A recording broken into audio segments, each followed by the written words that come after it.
Madam Deputy Speaker, and it's a pleasure to follow the Honourable Member for Birmingham Erdington, not least because I actually agree with a lot of what she just said, especially around accountability and the impact on integrated care boards, but also around the impact on Health Watch, which I'll try and do quite swiftly in the time allocated to me.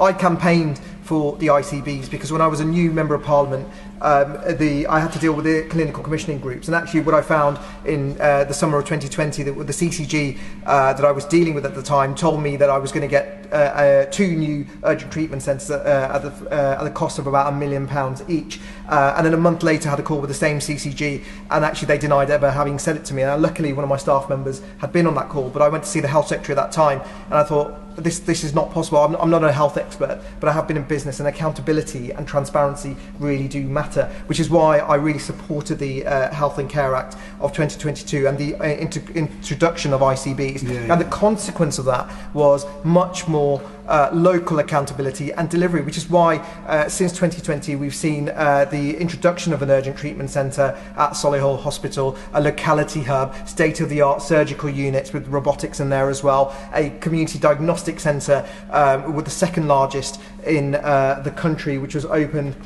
It was open under this government actually, but was allocated and instigated by the previous one. And so I'm a big advocate for transparency and accountability, which is where I have great concern about this legislation. I have great respect for the Minister, but I hope she'll appreciate that this cross-party concern on this is very, very valid, because I do think there is a bit of a power grab going on here. And I think the central pillar of this bill is to centralise those powers. And despite the Secretary of State, who I would welcome if he was in his seat, despite him saying that this is not about politicisation, I think it is inevitable that centralisation of power will be a politicisation. And in fact, the integrated care boards, in the form that we created, actually reduce the politicisation. I won't stress that more than what the previous member said, actually, because I was totally in agreement.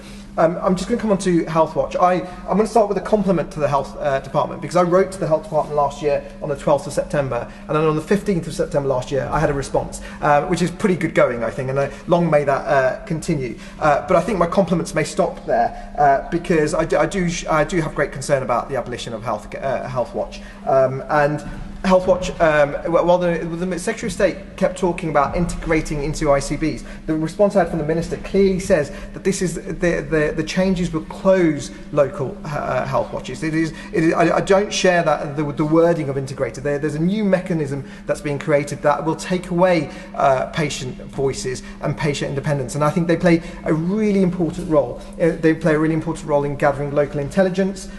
They play a really important role in making sure, actually, with the previous member talked about inequality, I have great concerns. I have 2 of the most deprived wards in the country in my constituency, and I think Health Watch plays a really important role in giving voice to the voiceless. And I was not reassured by the Secretary of State in any way whatsoever that would be repeated as those powers were taken into the ICB or centralised into the Department of Health, where the Secretary of State would now be an important arbiter.